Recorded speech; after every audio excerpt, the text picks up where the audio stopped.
Hello and welcome to the Indian Ocean World podcast. My name is Philip Gooding. For this podcast, I'm thrilled to be joined by Professor Arunima Datta. Professor Datta is a historian of the British Empire and Asian history based at the University of North Texas. Her research focuses on the everyday experiences of labour migrants in the context of the British Empire, with particular emphasis on the themes of women's history, food, and emotions. She is the author of 2 monographs. First, Fleeting Agencies, A Social History of Indian Coolie Women in British Malaya, which was published with Cambridge University Press in 2021 and was the winner of several awards, including the NWSA Whaley Book Award, the WAWH Chowdhury Prize, and the NACBS Stansky Award. Her second monograph is entitled Waiting on Empire, A History of Indian Travelling Ayahs in Britain, which was published as we record merely weeks ago by Oxford University Press. I look forward to receiving the same kind of attention and celebration as Professor Datta's first book. In this podcast, however, we'll be focusing on a book chapter, which was published between these 2 important monographs. It is entitled Race, Anxiety and Shopping in the Australian Outback, Indian Hawkers and Victoria's 1884 Smallpox Outbreak, which was published last year in the Routledge Handbook of Asian Transnationalism.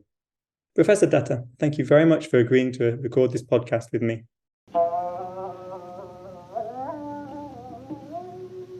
So this chapter nestles in your CV between 2 books about South Asian women workers in the British Empire, the so-called Coolie women in British Malaya, and South Asian domestic workers in Britain. Can you explain how you came to the topic of these exclusively male Indian hawkers in late 19th century Australia? What is their story and what drew you to it? Yeah, thank you so much. And first of all, thank you so much for having me in this podcast. It's a delight to be here.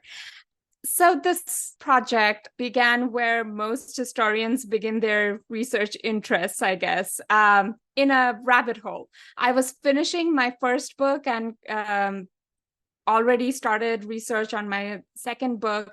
And in a file about a traveling ayah trying to get back home from London to India, there was a mention of her getting some kind of input from a hawker she had met.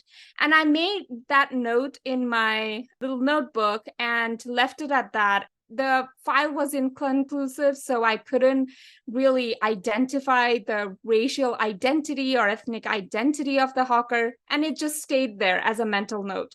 When I was finishing the second book, I was looking for things that might have gone amiss and could be standalone projects, and the hawker pops up again.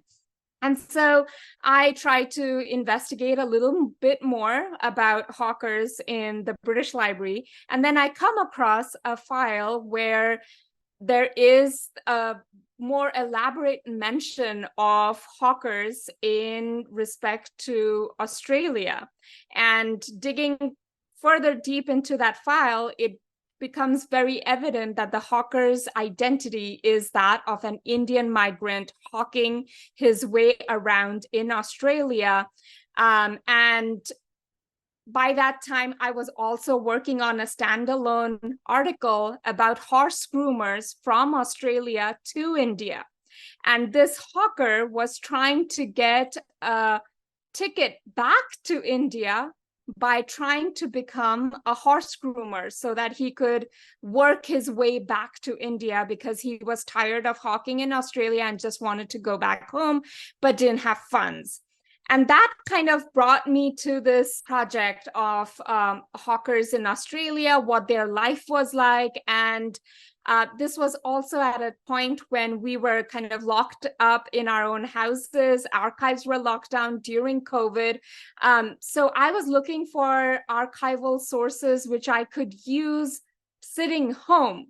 And thankfully, the Australian Archives is so beautiful in its ability to make things accessible to researchers because of its fierce digitization commitment.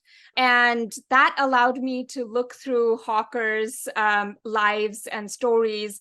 And initially, it was just a inquiry that I wanted to get into because they were being treated a little bit differently from the women that I had been studying, be it the Coolie women, be it the human alarm clocks, the knocker-uppers in London, or be it the traveling Ayahs. So definitely this was shifting gears, but it really intrigued me how migrant male workers across the British Empire were being treated compared to the women in similar networks, because in the same files of the hawkers in Australia, I would also find Ayahs and Amas from Asia going to Australia in a different kind of role, in a different kind of work, right?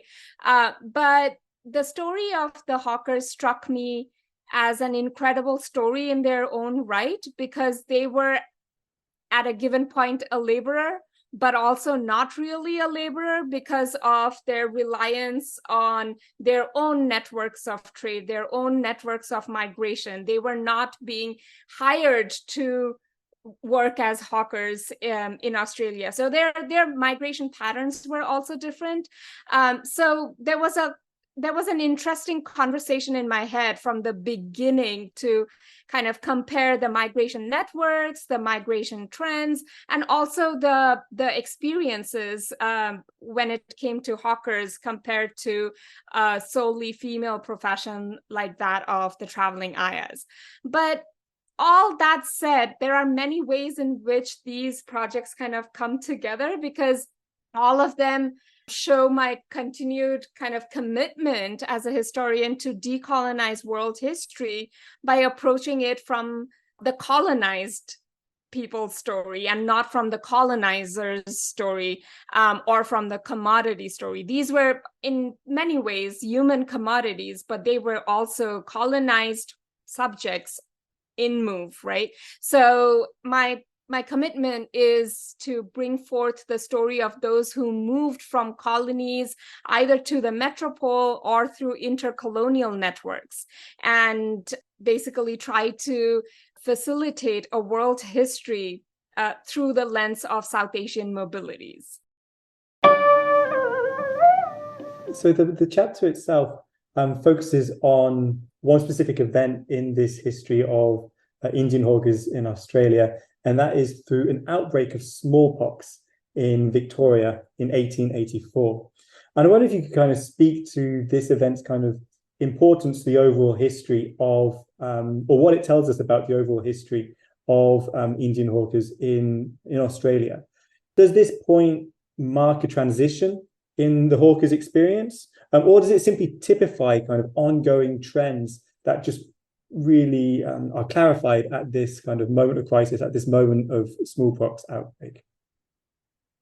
Yeah, so the hawkers had a very unique position in the Australian outback.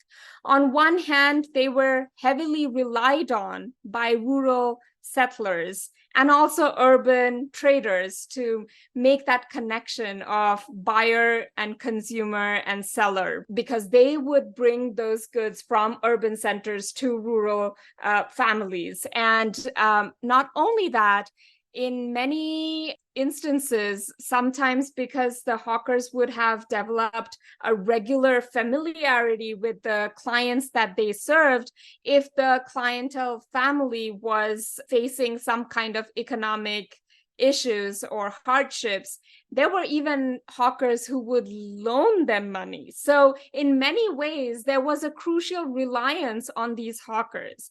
But that being said, because of the immigration laws, and because of the racial discussions about who is fit to stay, who is safe as an immigrant in a settler colony, they were coming in as single men because the immigration law disallowed them to bring in partners or families. And that made them suspicious. And this was not just like a one-off case. This kind of fits into the global British Empire narrative of we cannot trust single male migrants, because this is the same kind of surveillance and suspicion we get to see when Lascars were moving to Britain, and there were constant newspaper reports about save the white women from the Lascars roaming the streets of London. So it kind of fits that global narrative within the British Empire. But that being said, there was always this racist attitude also towards the Punjabi Sikh men who were coming in as hawkers from India. And there was this suspicion about, are they hygienic? Are they moral? Are they drinking too much? So on and so forth. And what happens during the 1884 speckled disease or the smallpox epidemic is that those racist discourses become much more visible. They become hyper visible in many ways. And it shows how those, alleyway conversations about health, disease, hygiene, and race were kind of taking a foreground in any kind of discussion that was happening about hawkers in newspapers or social communities.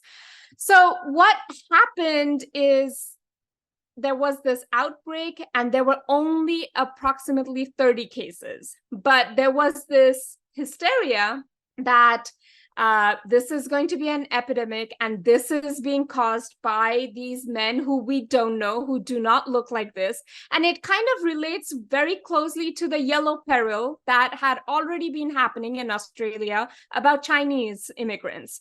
So in many ways, there is a lot of connection, and the context allows us to understand why this was happening at this point of time. And while this happened, there was investigations done, and finally it was found out that the hawkers had nothing to do with it.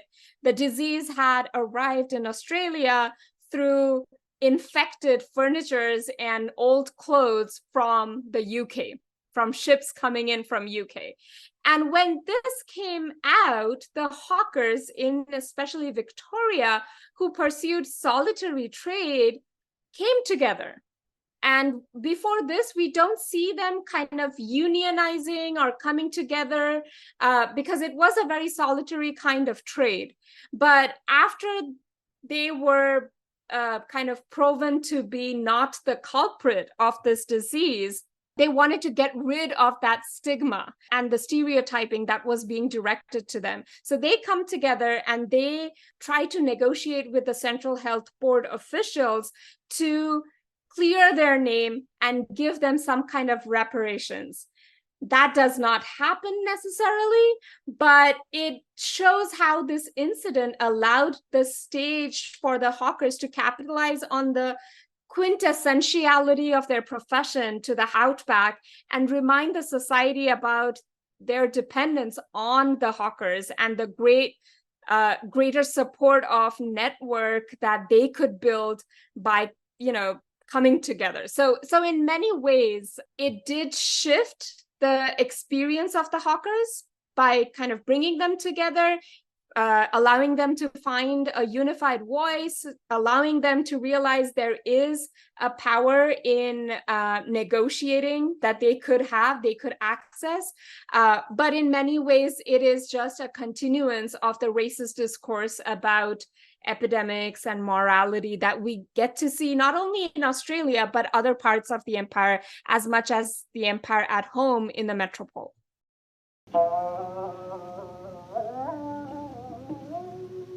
So in terms of, you mentioned about the discourse, this racist discourse becomes much more visible at this time of perceived crisis, whether you can actually see 30 cases of smallpox as a crisis, or whether this is an invented crisis to reinforce racial stereotypes is another matter, but we call it perceived crisis. Mm-hmm. And this really comes through in the sources that you consult for this piece, which are English language newspapers to a large degree. I wondered, how did you come across these newspapers in particular? You mentioned the Australian Digital Archives, but are there other archives that you have consulted or that you wish to consult, you could consult now that the COVID restrictions have been mostly lifted? And also, I suppose the other question here is, did these newspapers mediate the migrants' voices as they responded to this racial discourse? And how did this kind of affect responses and also your analysis? Yeah, thank you for that. And this is something that I am constantly haunted by, what Carolyn Steedman talks about as the archival fever, right? The silences in the archive are a haunting experience. And no matter how full-fledged an archive is, there will always be a silence that we can't mediate. In this case, the silences were much more because I was working from a point of being stuck and not necessarily being able to go to the several archives that I would have usually gone to for a project like this. So as you did point out, majority of the archives were Australian based because the archives in India did not have the digitized sources that I had located for this project. And there was no way of going to India at that point of time during COVID. So absolutely, I would like to explore those archives in India, but also in the UK. But that being said, while majority of the newspapers that I have looked at are English newspapers from the settlers or from the colonial perspective, there were some newspapers or some letters that were actually written by hawkers themselves. And that allows us to get a little bit of glimpse of their voices and their experiences. But that being said, that is a voice of probably a privileged hawker who is very literate and very privileged in being able to, make their voices heard. There must have been other hawkers whose voices kind of got silenced in the group narrative, right? So those are silences that I had to navigate through. Also, another thing that I would wish to explore is, especially for all my other projects, I have been very lucky and privileged to be able to find survivors and do some kind of oral histories and ethnographic study with them. If given a chance, I would actually love to explore any kind of oral history narratives or any kind of interviews that I could do with descendants of these hawkers if they are still there and willing to share their stories. But it's just something that I haven't been able to do yet. Wonderful. I want to return now to a theme which is obviously prevalent in all your work, really, and this is the issue of gender. And trying to unpick, I suppose, the role of the hawkers being exclusively male had in their reception and the creation of this highly racialized discourse.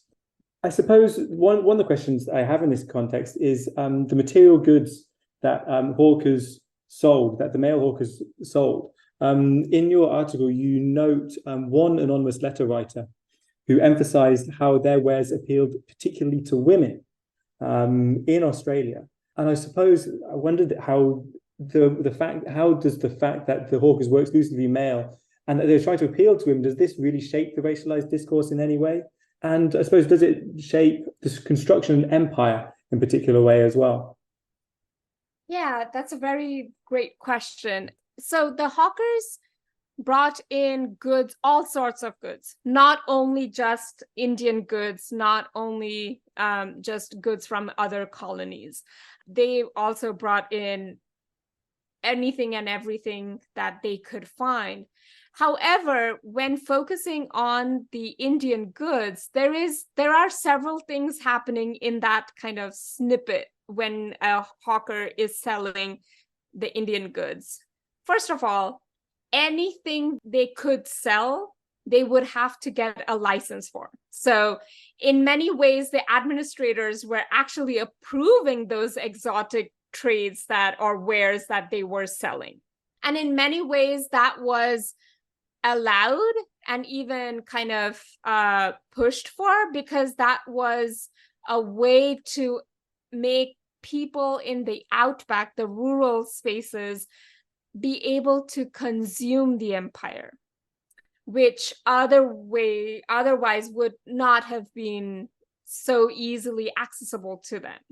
But at the same time, there was this narrative that the hawkers were charming their customers too much with the exotic wares from the South Asian subcontinent and were importing their own trades through illegal intercolonial networks from India. So there was a lot of suspicion. So on one hand, ooh, we get to consume the empire. But on the other hand, there is this suspicion. How are they getting it? How reliable are they?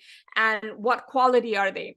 Both of these happen together simultaneously in that space. But when that outbreak happened, there were specific comments made about goods they brought from India, almost as if it was their body and their goods from India that were causing the disease and not necessarily any other goods. And so it kind of just shows that these exotic goods were very much desirable, but also suspicious in terms of morality, in terms of quality, and in terms of disease that they brought in. Now, to go back to the idea of gender here, in many ways, it's very weird to see that the women had become very intimate in terms of their friendships with the hawkers, because they would specifically say what kind of clothing, what kind of accessories, what kind of curry powders they would like from the hawkers. So in many ways, they were expressing their consumption needs, be it consuming internally as in food, but also consuming as, clothing. And that reliance, while appreciated, while in many ways allowed, was also constantly being questioned by the husbands, by the politicians, because they were constantly saying, are the hawkers trying to play mind games with these women to make them more addicted to their wares from South Asia? Which again kind of brings out this whole narrative that white women need to be saved from brown men, brown bodies, but in this case, brown cultures also. But it's this ambiguous narrative, right? Where on one hand, yes, let's explore, let's consume the empire. But at the same time, when the woman is the real buyer, the forefront of the buying capacity in that outback household, there is this suspicion because it's the white woman transacting with a brown body, because the men would be gone to the farms when the hawkers would come to the households, and it would just be the women conversating, transacting with these men. Yeah, and you definitely get this, as you said, this whole idea that white women need to be saved from brown men, brown cultures. But in the context of the 1884 outbreak, also ostensibly a brown disease. Now, of course, we now know that it wasn't there was a disease brought from Britain. That smallpox came from Britain in this case. But I wondered about what does this kind of linkaging between saving white women from brown men, from brown cultures, what does the linking with between that and the saving from so-called brown diseases say about the history of medicine in this context? What does it tell? Does it tell us anything about the interplay between race and disease in 19th century British medical practice, especially in its colonies? Is this like a public discourse? Is this something that's happening in the medical profession as well? Oh, absolutely. And this is not something just we get to see as a one-off case, right? Across the globe, in the colonized world, we see these narratives about bodies of color being categorized, stereotyped as sources of disease. And there have been important scholarship by Leonard Manderson, David Arnold, Sarah Wallace, who show that these colonial narratives regarding bodies of color as disease were part of biopolitics, which defined colonized subjects as unfit for freedom or citizenship or belonging, and thus kind of in many ways legitimizing their control by colonial authorities, right? Similar narratives were also happening, as we know, about Chinese in Australia and Mexican American migrants in the US in the 20th century. So it is also a way to say that diseased bodies were source of fear in these settler colonies, and an effort to say that white settler colonies should be for white bodies. So it was a public narrative also to ensure that those who did not understand science or medicine or medical health, they had a suspicion in their mind. So even if there were migrants, to keep white communities white and separate from those bodies to ensure that there was no intimacies. But also when colonized subjects migrated to new spaces, they were seen as being more susceptible to disease because they were unable to cope with new climatic factors. And that became an easy way of stereotyping. And we see this even with white bodies, right? Like British travelers and administrators and soldiers were often subject to disease in colonized spaces, especially after they traveled for a long time and came to the tropics. And it was a different kind of weather, it was a different kind of climate. But instead of kind of addressing the fact it is a different space, it is a different climate, our bodies are adjusting, they basically blamed the space, the tropical countries, the colonies, as a space of disease, and their inhabitants, the colonized subjects, were automatically conceived as bodies which were potentially contagious. And as a result, when those bodies moved, they thought that those diseases moved with them. So while disease and medicine were used as an excuse card, in reality, we now know that it was always an economic, political, or a threat to racial purity that fueled these well-crafted narratives of fear of disease to justify certain policies to keep people out. Yeah, thank you very much for elucidating that. This really is a wonderful chapter. We really enjoyed reading it before our interview. And I thank you for talking about your kind of career aims as well, about writing the decolonial world history. I really see how this really speaks to that, going across so many different themes: migration, labor, hawking as a form of labor, disease, and empire. They really speak in a wonderful way in what is actually a relatively short piece. Before letting you go, I really want to note that is, as we record, is around 2 weeks since the publication of your book in North America. I know it came out earlier in the UK, entitled Waiting on Empire. And I just therefore don't want to miss an opportunity to quickly bring it up now. Firstly, congratulations. Second, and I just want to ask one question for having read the introduction. In your introduction to your new book, you state quite rightly that the historiography of South Asian labour migrants under the British Empire remains overwhelmingly male-focused. And your book therefore serves partly as a corrective to that trend. And I suppose what the question is what do you hope is achieved in the wider scholarly field following this corrective? How will a focus on the gender dimensions of South Asian labour migration affect our understanding of labour migration at large in the British Empire moving forwards? Thank you.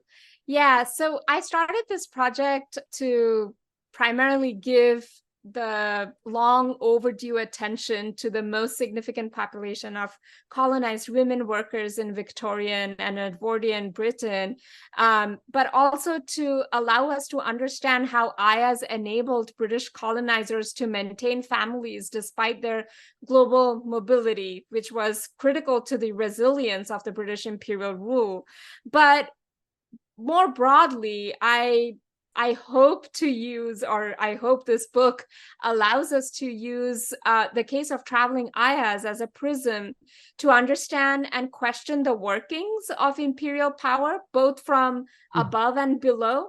And in doing so, allowing us to appreciate the gendered realities of these works and how the administrators gendered perceptions of migration, eligibility for help and work allowed Ayahs support and some kind of empathy that was disallowed to men like Lascars, and in this case, the hawkers too. Thus allowing us to appreciate the gendered dynamics that were at play at borders and in the administrative circles. But also, that being said, I use the case of traveling Ayahs to revision the concept of waiting in labor migration histories, because waiting frequently has been seen, especially in historical studies, has been seen as a pause, as a liminal space, as a space that is in many ways a paralysis for those who wait or those who are left back. But in many ways, I found in those situations, we are taking away the verb, the aspect of verb that waiting, the word waiting enters our dictionaries in the form of. And it is because of the capitalist concept of time.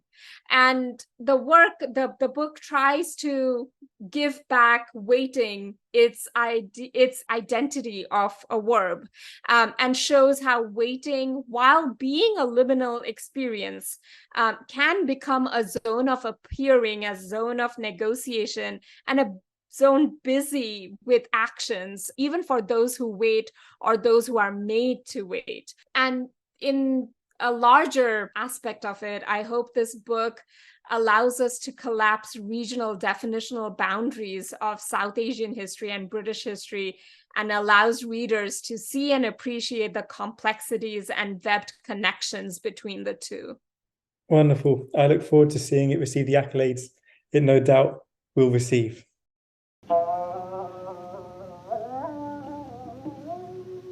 Right, one final question before we go. Obviously, you've just published a book. You've mentioned this project might have some extra, the project related to the Routledge Handbook may have some extra kind of streams to follow as well. Just briefly, what are you working on now? Are there anything else, in addition to all of these things, that we might be able to see, read, or hear about in the near future? Yeah, I'm working on two separate projects right now. One of them is looking at transnational marriages in forms of labor histories within the British Empire, where families did not move, or they moved, but then they were made to move again. What happened to emotions? What happened to the institution of marriage, and how marriage was more of a work in the case of the empire? That's one project. And the other project is basically expanding the Ayah project to look at other mobile workers in both domestic and public spaces across the British Empire. So kind of continuing that work, but bringing in more of gender and sexuality lenses into those mobile worker networks. I really look forward to reading about those and coming when outputs become available, reading more about those. Thank you, Professor Datta, for your research and for discussing with me today. I also want to thank Sambli Riemann for organizing and producing the podcast. And I want to thank you, the listener, for streaming and or downloading.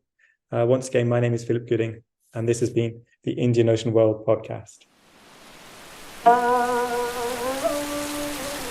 We would like to acknowledge the generous support of the Social Sciences and Humanities Research Council of Canada. The Indian Ocean World podcast is produced under the SSHRC-funded partnership Appraising Risk Past and Present. The podcast runs in conjunction with the annual speaker series at the Indian Ocean World Centre at McGill University, Montreal.